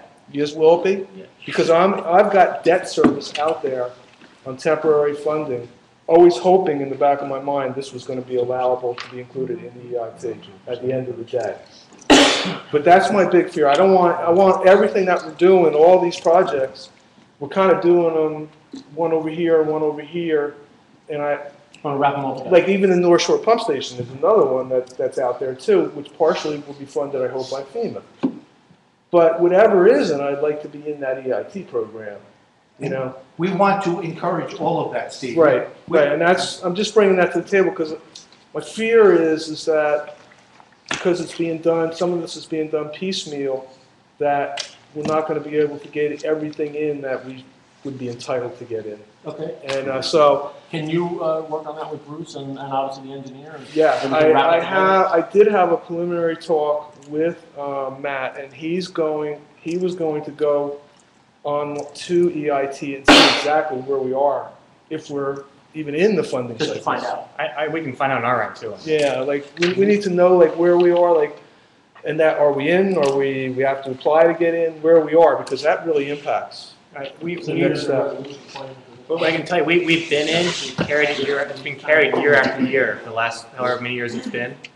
But what I don't know is the financial aspect where we were in that cycle. But I could certainly Yeah, find out that's important, that's really important, and I think we started this in 2009, right? Can we get a Right game around plan by the Put it 5th? away. Huh? Can we get a game plan by the 5th? Don't have all the answers. there. Got an idea of what we're doing? I'll sit in the middle and take the information and bring it back to you. I think you gotta tell them what it is first. Well, Matt, What's all out we've been there. talking Matt, on one you, side, Bruce, and now these guys Bob. know on the other side. Right.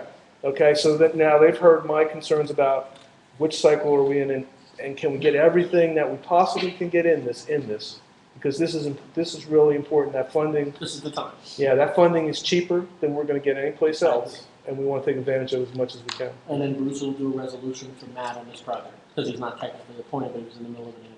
Well, we'll do a resolution appointing them, I guess, co-bond counsel, for all items that are ongoing that they were dealing with. There's more than just this, Exactly. okay?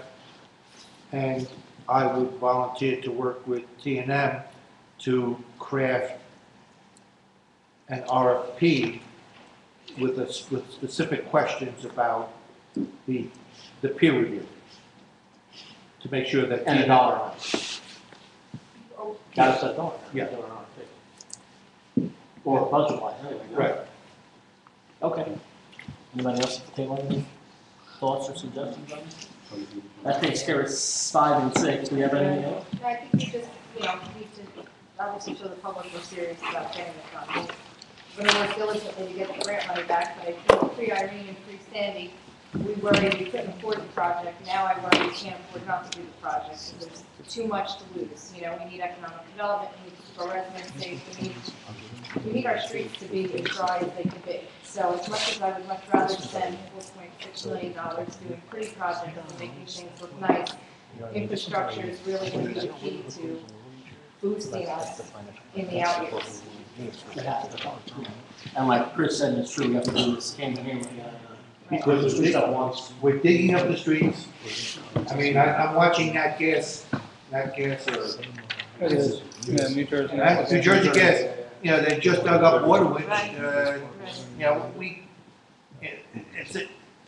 If we could do all of the work and dig up the streets all at once, one time, it's just, so we have to move ahead. And if we reduce the I&I, then we'll have that ability to bring in more development, and if the streets are dry, then development will really come. So.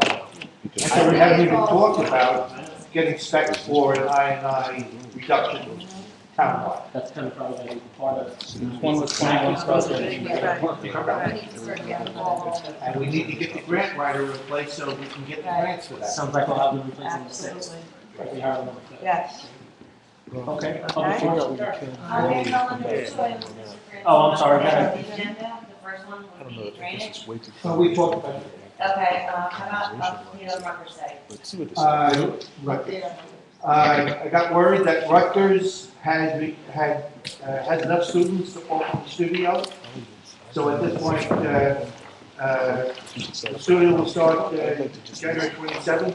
I believe that's a Monday, 1 o'clock. And I'll make sure everybody has up-to-date information, and we'll get something up on the website. That we, and said we were going to do, but my fault, I didn't get it done. Okay. Yep, thank you so much. Kim Scorpio? Kim Scorpio, 315 F Shore Drive.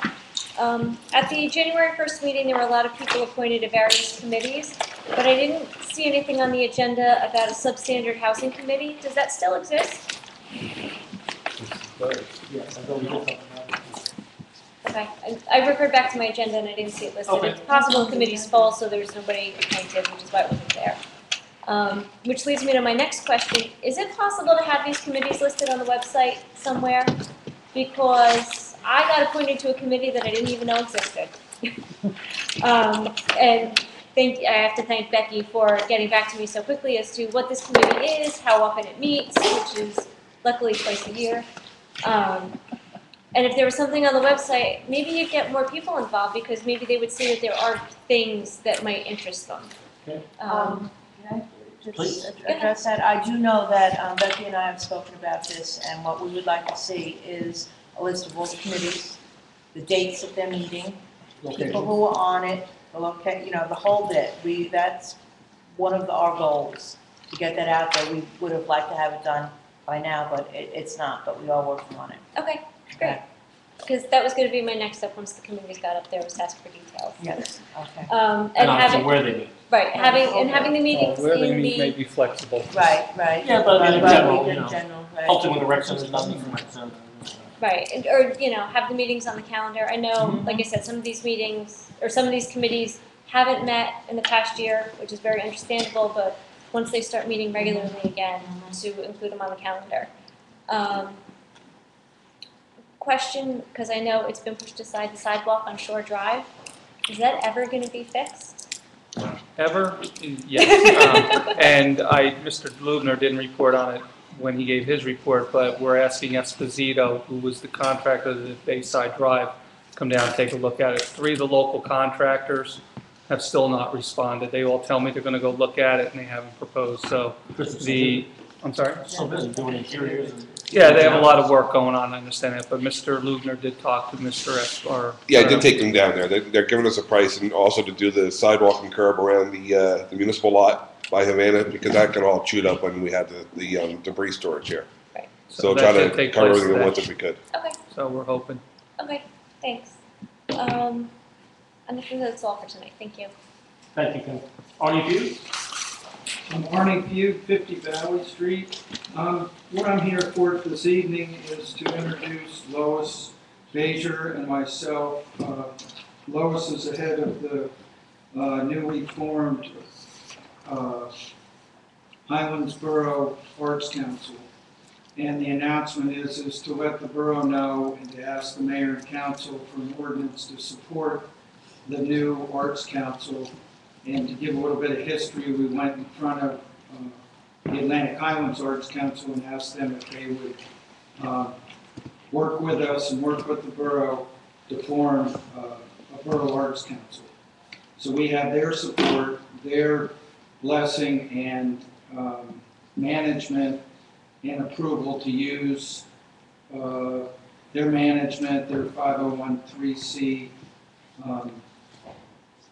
status for these projects.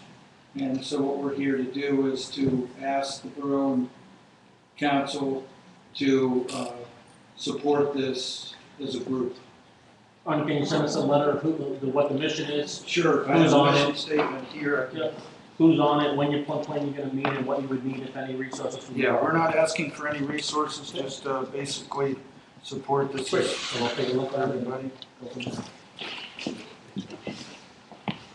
And it was really good, and how we're doing it is, we have a place, a location, Bars Restaurant agreed to give us the basement of the restaurant, in cooperation with, the Highlands Historical Society. We'll share the space, the wall space.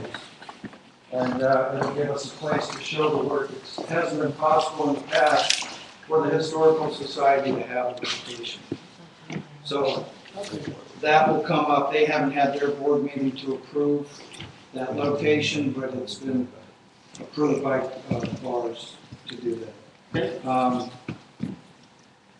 And this came about, I think this explains, this was from the committees that FEMA set up in town.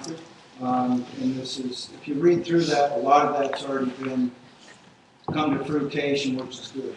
And there's been a lot of enthusiasm in town, just doing different things. What we're doing is basically different people. There's going to be poetry readings, there's going to be painting shows, art shows, anything that can include art, and it can be sculptures, paintings, whatever, in town to get anybody who wants to get involved, from little kids to adults. They've been doing art things at TAC. So it's a good way to let people know that there's things to do that don't cost a lot of money.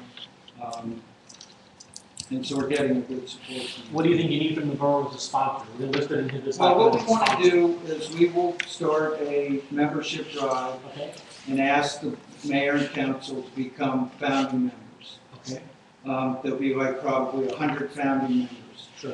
And instead of like, for right now, the individual fee to join, and when you join this council, Arts Council, you're actually joining the Atlantic Arts Council and the Highlands, because it's a joint.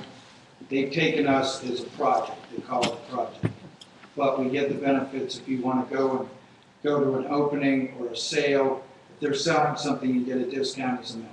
Okay. And then what we're going to do is ask, say, the Borough and Council to be founding members individually, and then these founding members will be the first 100 people, and they'll get recognition for basically founding the Arts Council as, Okay. you know, the And at this first 100. stage, do you envision breaking off and just being having standalone? No, not for a while, not until we're established. Yeah, down the road. as you Yeah, say. but what was a really big thing, we couldn't really go and start this on our own because we would have had to have a bank account, we would have to have what they already have Makes established. sense. And it was a blessing to go there, and they didn't hesitate. Okay. So Lois might have something to say. She's actually the director, and I've been trying to assist as much as I can, and it's been working pretty good. Okay. Yeah, I think we're working very good. We want to bring a little joy to this community. Sure. We need a little oomph here. And this, we can't narrowly define art as, you know, paintings and stuff, but music, literature. We have a whole array of projects we set up for this year. We just about have our calendar finished. And we would like to piggyback along on some of the projects with the bid. They welcomed us. They're very generous and said, you know, we can come to some of their events and set up craft tables. And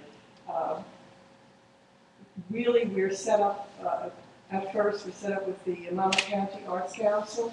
They've been guiding us, and that's why we went into Peacock Towers, and we're working with the senior citizens, and that is such a joy there. And we are going to continue again in 2014.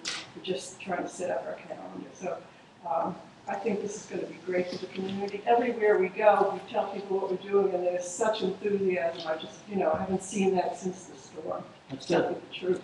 I think it's going to be great. Great. Thank you. Any comments from the table? Thanks, Bob. I have a question. Is your group including, and I'm sorry, I don't know the woman's name, but I'm saying the owner of the sandwich shop? Yes. His wife, she is part of your group? She's a member. Yeah, and what she's doing is like, what we did was we just put it out there.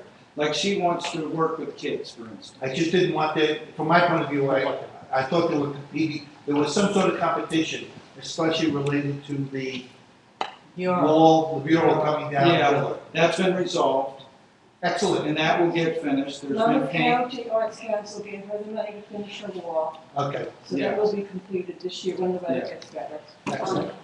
I just want to say that I met with several members of the Arts Council and tried to give them some guidance on councils that I've worked on, and they have a whole calendar they've got together that is going to give guidance, and I think it's going to be a wonderful thing. And we are encouraging any kind of input, if you have any ideas. Well, I was going to say, no one objects, let's put a resolution on for the next meeting of support, and we can all then take that time to read the document and come up with any questions you have. Could you send this electronically? Could we send that to you electronically? I think these Well, because are the next step would be sent to you put it that. on the website. Yeah, we sent you that PDF. I think it had 6 parts to it, 6 units in the PDF. This- So I can No, send, no, I the can one send that- it to the one you. that again. No, the one you just gave us. That's what you just gave me. Yeah, that's right from that. That's all right. You know, that was their plan for our. Just so I could break it out, right? But I will send you our individual one. That'd be If you great. can, it'd be great, thank you. Okay, so the next meeting will have February something. 5th. Great, Okay. thank you. Thank you for taking on that project, both you Sure. and everybody else. Barbara Iannucci? Barbara Iannucci, 28 Shrewsbury.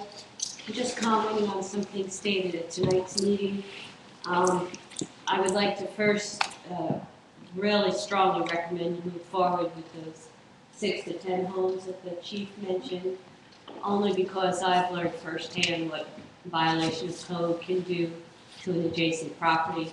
So if you can identify any that were pre-Sandy, because Tim Hill mentioned another list for demo, for whatever you need to do, just really tag them and work strongly to get that resolved, because it impacts a lot of people.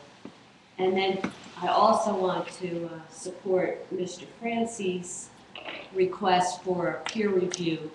I don't quite know where you ended up with that decision, but. Trying to figure out how to do it. Yes. Legally, get bids, no bids, whatever we got. Okay, because it became obvious when Mr. Pfeffer started talking about the piecemeal on a financial level.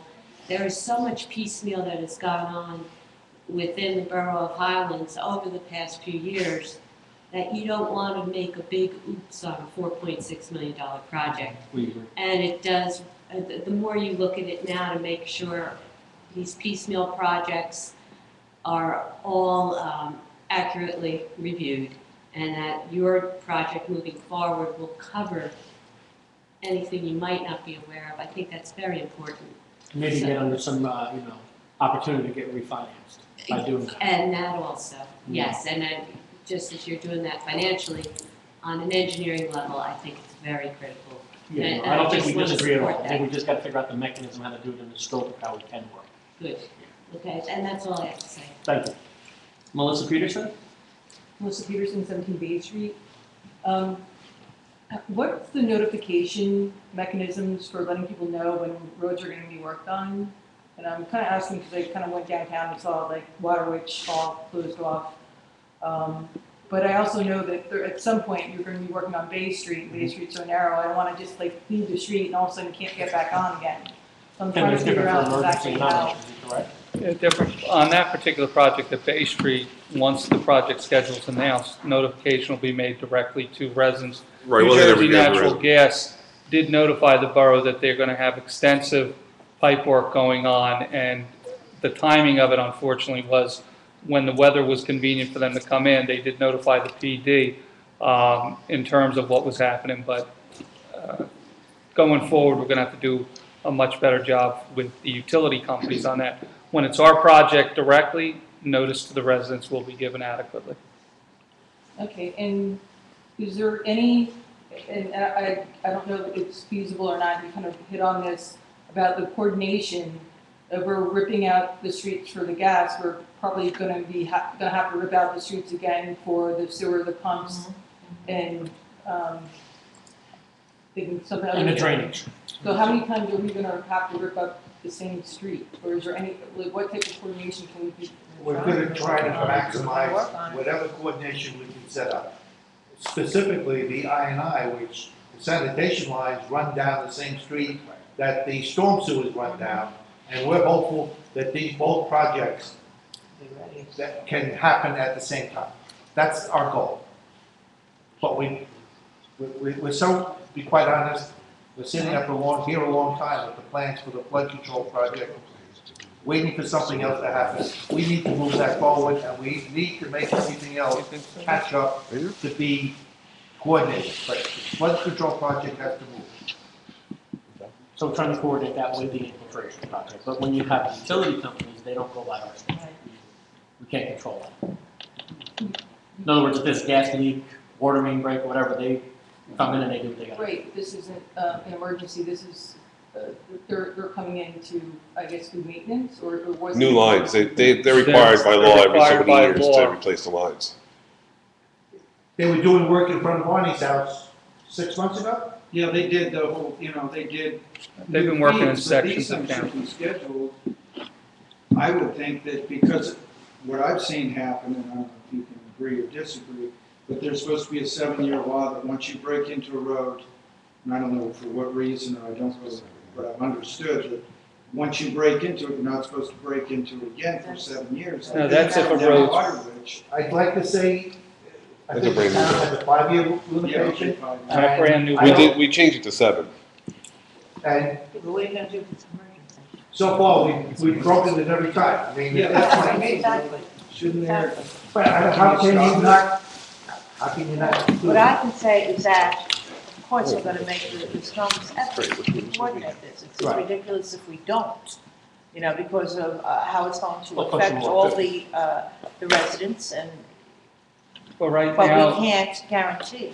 yeah, because that's right going now, to one happen. big point of this We is only we don't offer you have that the we- INI We study don't have the done. information yet. And in coordination with, I understand what we want to do, Mhm. to dovetail that, but the INI study has to all be put together. Well, we be quite honest, we do have a big part of it that is Basin 2.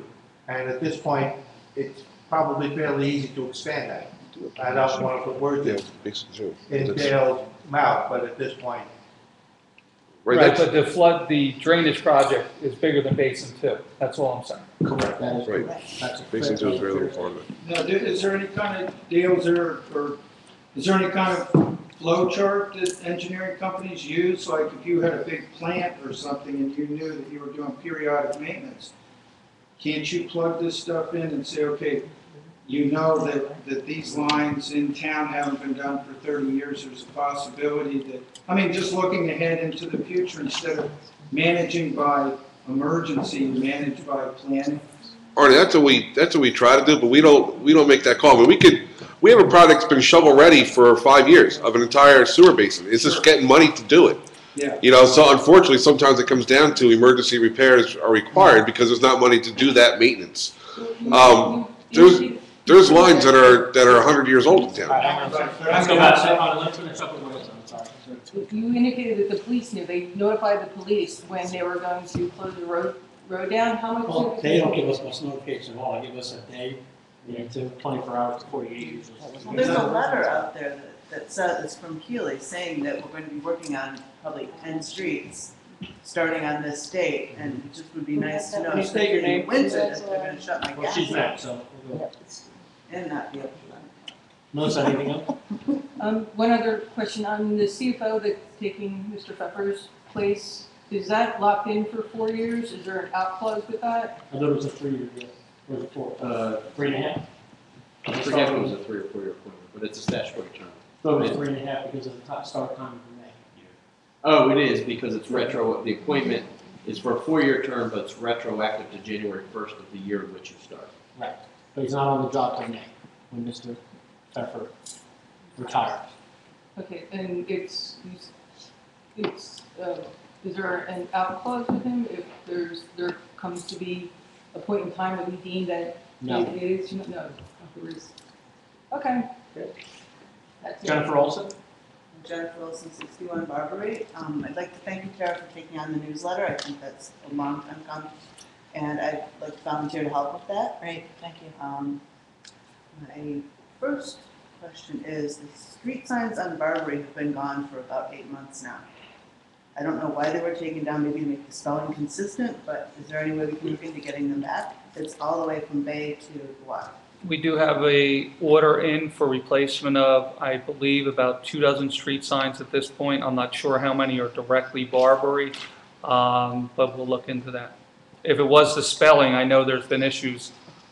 I don't want to, but I hear what you're saying. And we do know, and it is unfortunate, but I believe a lot of the signs that we've seen that have been damaged are due to the large volume of bigger vehicles and larger vehicles coming into town since the storm. It's the whole street. But I'm just saying, they didn't just get vandalized or fall over. No, I think I think a lot of them have been unfortunately damaged. And we've gotten no reports of signs being knocked down, but we're out there doing inventories. Like I said, we just placed an order, I believe about a week and a half ago to do some, and we'll try to do it's a just hard count. to get contractors to come when you can't tell them where to turn.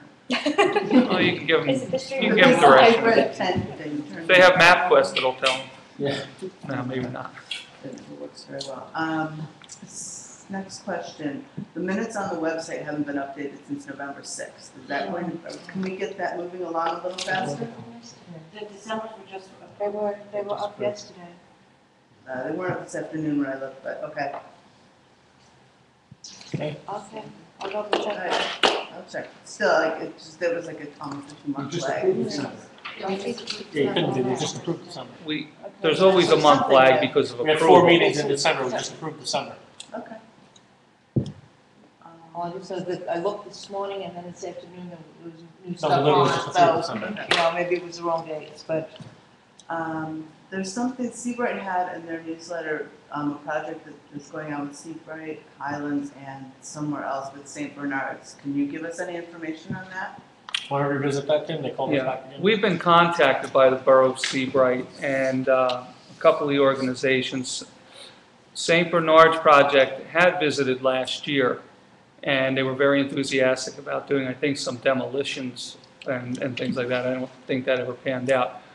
We were on a conference call with them about 2 weeks ago, maybe 3 weeks ago, and the Mayor of Rumson, ourselves, and a couple other communities. And when we asked directly, what is the commitment that they need from us? Because let's face it, what they're saying they want to do and how they want to get there and how they want to identify homes and properties, it was mentioned to us that, and by the way, we're going to have to try to raise about $2 million.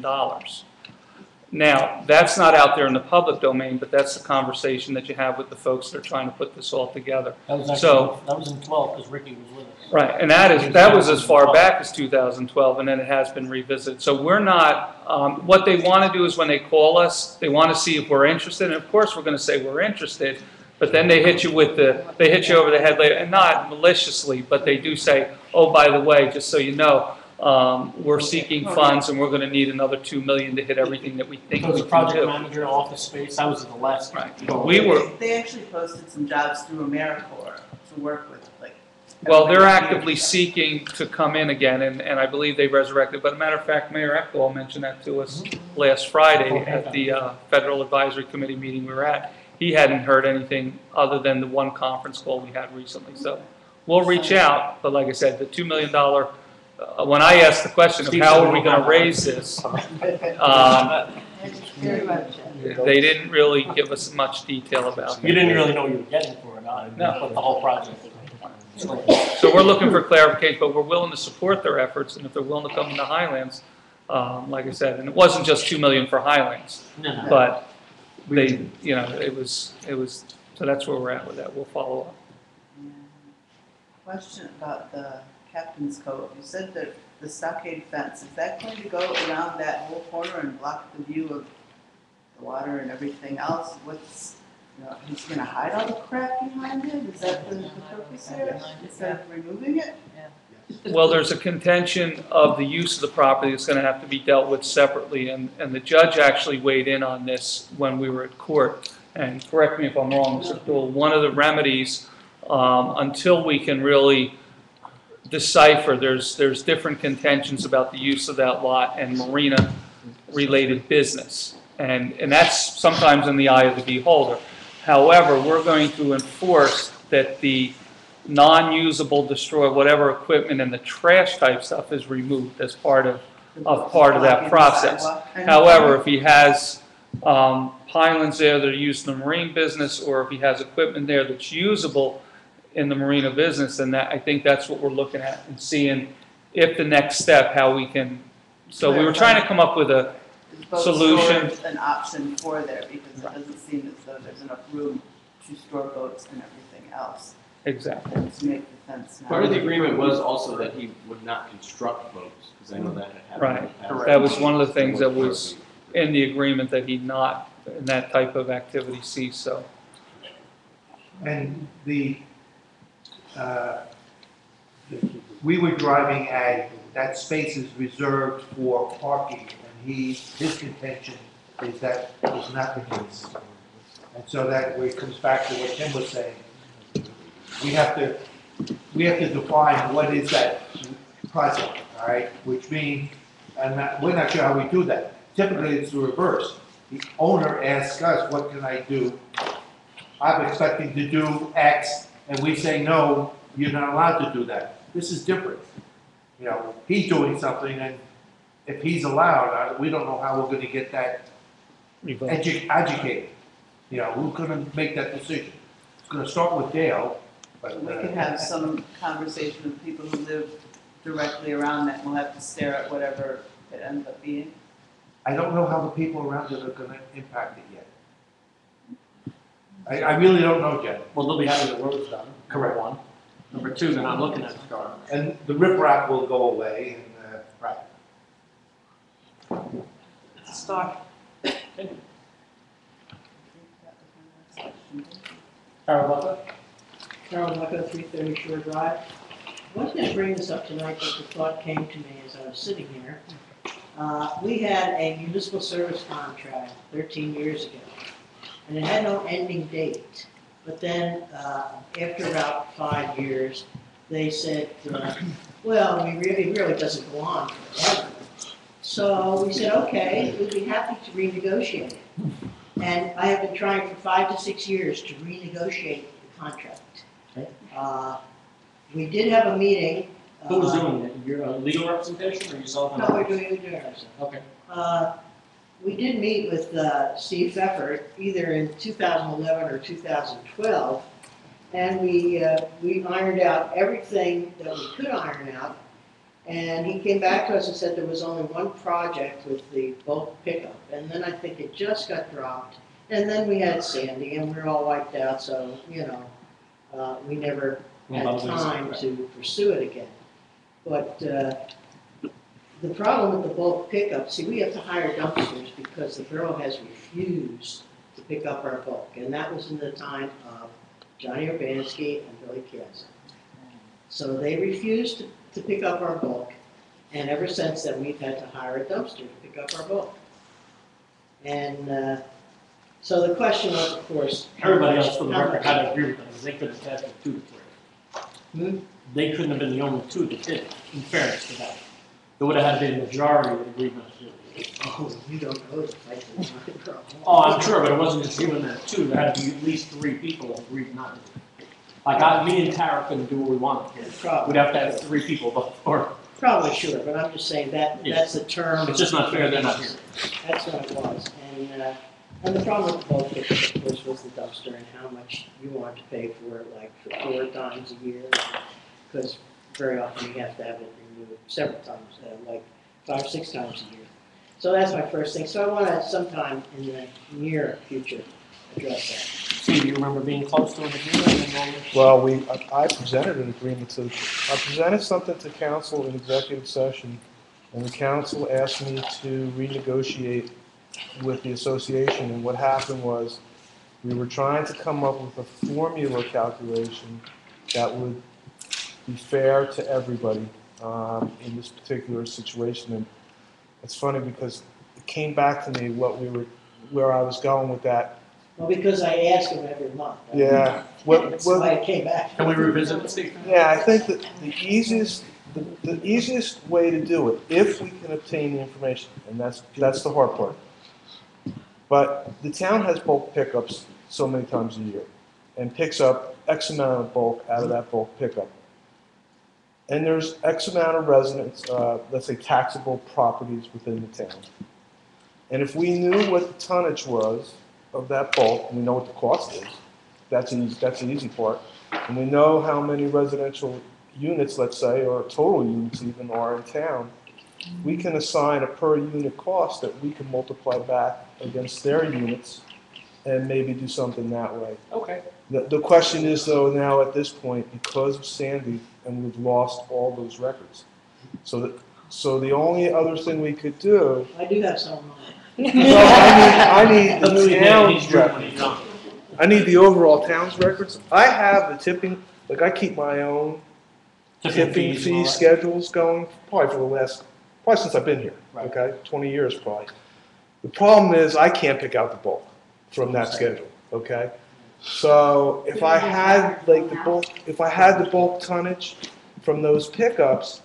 Can we do it moving forward, like the next bulk, divided by like the token amount? Yeah, the only thing that I would think would be fair to everybody is we want more than one pickup.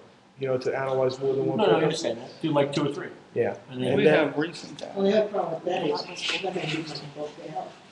Now, because it's all going to be taken away. Well, that's a possibility too. But it was the only way I could figure. Okay, we're supposed to be on the associations and the single family homeowners are supposed to be on par, so that everybody pays their fair share. Okay, and the association is saying that they're paying more than their fair share. So the question is, what is the fair share number? Like, what does the single family? What would be their amount that we're picking up their bulk, how much is that worth? And then if we multiplied that back times the number of units within the condo association, I think that would be fair. It's just a matter of knowing what that bulk pickup Can was. you look at the next? Well, Tim's saying that we have some information. We should have some information Have a from the couple of cycles. past. Yeah. Past. Now, that might be heavy because of the Right. disaster, but Well, that's why, I was hoping we'd have some historical stuff to go through, because then, and that would have been prior to the storm, Right. and given us probably a better case to look at, but, yes. you know what, we only got what we got, and that's what we'll look at. Should have never taken those records out of the attic, because they would have been safe in the attic. Remember when we were looking at it? Yeah, those records are still there. But they're too old. Those records that you're talking about that I pulled that day, they're still there. But they're too old. Because nobody knows, nobody's going to be able to tell us what days were the bulk pickups. That's the challenge. So, because I have to go back to the tipping fee bill. I have to go back to one of either the landfill or the transfer station, wherever it went, and look at that. So, Okay, so we can try to come up with something with the info we have. If somebody Hopefully that will be can, give me reasonable. those dates, we can pull the tipping fee sheets from those dates, or at least Fulton County. Okay, the other item, I think Dale was talking about this. Is this what you're talking about on Yep. Bayside Drive? Yep, Well, it seems like, are you gonna extend that all the way down? yep, not all the way down, just to the little monument there, the little statue, 700 feet. We wanna go a little farther than the monument. Huh? We wanna go a little farther than the monument, because I'll tell you what happened. Our engineer, who inspected our property for the flood, claims that most of our, problem in the D building, which is the one on 329 Shore Drive, is from flooding from this creek. Because we have had to put some pumps under that building forevermore. And the flooding, he says, and he's supposed to write us a letter, but we're having a little difficulty getting it out of him. Right. And, Now, keep in mind, that road's been reprofiled, and you have a crown of it now, where before, it all sheeted away from the hill. So anything that bubbled up out of the creek went all the way across the road and down the hill and across the street. yeah, well, now because you put this little structure up, it's all coming over to us. Because, Really? You'd have to show me I that. have a picture Gerald. of the statue here That's good. somewhere. I just got these moments before I came up here. Here's where the statue is. Can you Okay, yep. see? And this is the creek. And this is us, right here, on this edge. That's us. That's our D building. What, on that edge? There's nothing on that edge. It's all woods. No, that's up, down, across. That's us, right across there. You're 300 feet away. Yeah, I was gonna say, that's, You're of course. I need to see that letter, because that's not really making No, sense. we're not. This is the back. I'm This is the back fence. building. This is the back fence. One on the cross side, cross face side, not on the. Yeah. So what's That's the where- building? Next to. But is that the one where the property owner also has something draining to the back of that? Is that your building? Yeah, we don't have anything draining to Let's talk about that's near Mr. Conlon's house, right? Huh? That's near Mr. Conlon's house? Yes, it's right next door to Commons.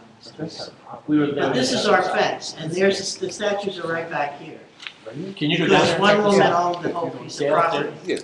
But they tell me, see, I don't live on that side of the street, so they tell me that this is running into the building. I need to see that report. Gotta see that, if you can. Yeah. Well, we haven't gotten it yet, because it's 1,200 pages and we're having a little fight over the cost. Just really can't make it up. Well, they agreed. Tell them to pay the interest and They gave us 3 different bills. That's not right. This is the building, and this is the building that is in a constant state of flood before Sandy. No, I appreciate that, but we want to see that it's coming from what you're saying and not. Okay. Right, Yeah. that's right. Oh, yeah. Oh, I don't discount that it's No flooded. problem, no problem. So we have had, I've been down there 16 years. My parents were there before that, and we've had flooding in that building for. Are you suggesting the water is coming across the Parkland Street? Well, that's what we gotta see. I have no idea. That's what we gotta see. Oh, I mean, Manrod isn't here to explain that. I appreciate that, Carol. Thanks for coming out, everybody.